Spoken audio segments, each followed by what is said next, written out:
Welcome back, YouTubers, to my channel, An Everyday Life of an Aspie. If you're following me right now and you're new to my channel, I'm Aspie. I'm all about creating mental health and awareness versus basically sharing my life stories with Asperger's syndrome, OCD and the like, so you can get to know me more under the mask of these diagnoses as a person, on how I interact with you all and how I may, go about my everyday life, so that hopefully you can understand me more, because as I said before, every autistic is different that I've met in the community of YouTube versus the pages I'm on Facebook versus just everyday people I meet on the street. So some of these tips and advice that I might give to you, regardless if it's based on the autistic part of things versus just mental health and awareness and all that, bear in mind is based on my life of everyday experiences versus what I hear every day on the daily from some of the people that are on those pages that may be struggling with certain things, and hopefully some of these will come to light for them, and hopefully that some of it will be of use to them as well as for others that aren't autistic, or as I call you, the neurotypicals, so that you can get a fair idea onto what I'm saying. So bear with me if I am also, like I say, get a bit too technical, as some people may call me. I humbly apologise on that front. I'll try and make sure not to use the clinical terms too much of what I'm trying to address. I'll try and at least maybe baby it down a bit for you guys understanding or whatever. So hopefully that you'll be understanding enough. So no further ado, also for the tips and advice I give out, be it the mental health disorders versus just the everyday stuff that I bring out of my life journey and stuff, that I am just sharing it from my everyday experiences. I'm no clinical doctor, so if you see any warning signs of something that doesn't seem to deem fit, basically seek medical professional help or second opinion if you don't feel it works for you, because as I said, some of these tips may work for you and not for others, or vice versa, it may work for me and not for you. So it's a matter of respect, give and take, so to speak. And also in saying that, also bring out some like everyday topics, or shall we say pills of wisdom and encouragement for you all, based on everyday situations of your struggle that you may go through, relationship breakups, you may be going through some series of doubt, confusion and all that. I'm hoping to be a mentor, advocate, supporter, what have you, whatever title you want to call me, so that you can hopefully feel safe on this page with no judgment and criticism from me, especially because obviously I'm here to build you up and not tear down, because I want this page to be at least clean as, with no one to put people down, because as I said before, I'm hoping soon to bring out the video of what I shared about, how I feel about the YouTube community at the moment of certain things that comes our way and whatnot, so bear with me on that. So no further ado, before I run out of time though, enough of that bubbling.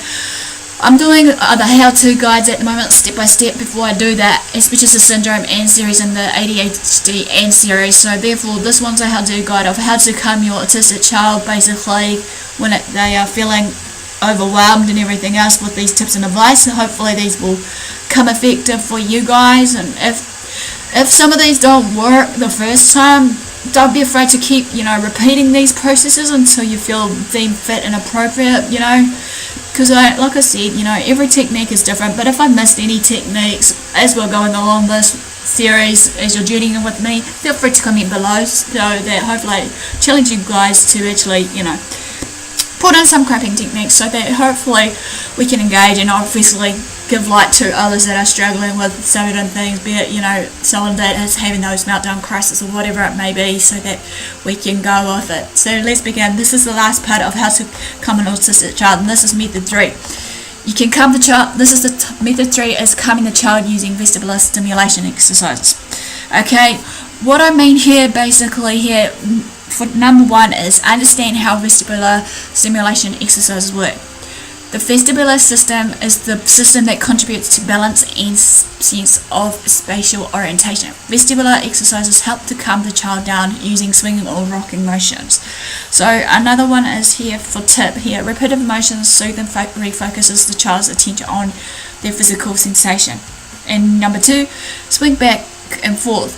Place a child in a swing and gently push them.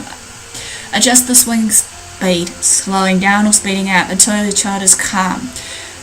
If swinging seems to make things worse for the child, then stop. It's also important, as I said so many times before, to actually read their body language and cues, and also know what works for them and what not, and if it doesn't work in the first place, basically find some other methods that you feel may deem fit.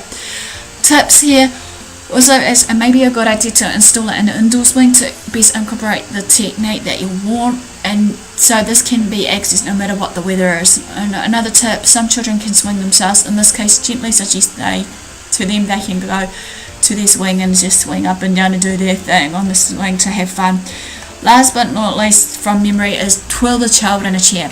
Spinning is a stimulating vestibular exercise, funnily enough. This activity was likely to stop a meltdown by diverting attention from the trigger and redirecting it to a physical sensation. So again, it's another form of distraction before a meltdown may occur. So for instance, for the tips, office chairs tend to work best because they swivel more easily than others. Make sure the child is firmly seated and spin their chair slowly to avoid the injury. Some children will prefer to leave their eyes open while others may close them.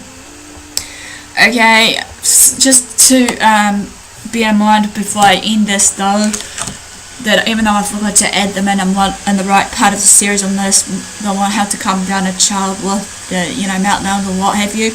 Tips out is speak in a calm, soothing tone to your child. Never yell. It's a no-no. It makes the worst situation worse, as well as maybe their meltdown worse. Number 2, acknowledge and address your own feelings of frustration to avoid taking them out on your child or anyone else that is autistic. And number 3, engage regularly with the teachers and other caregivers to provide consistency so that they know what's going on and what's the lowdown.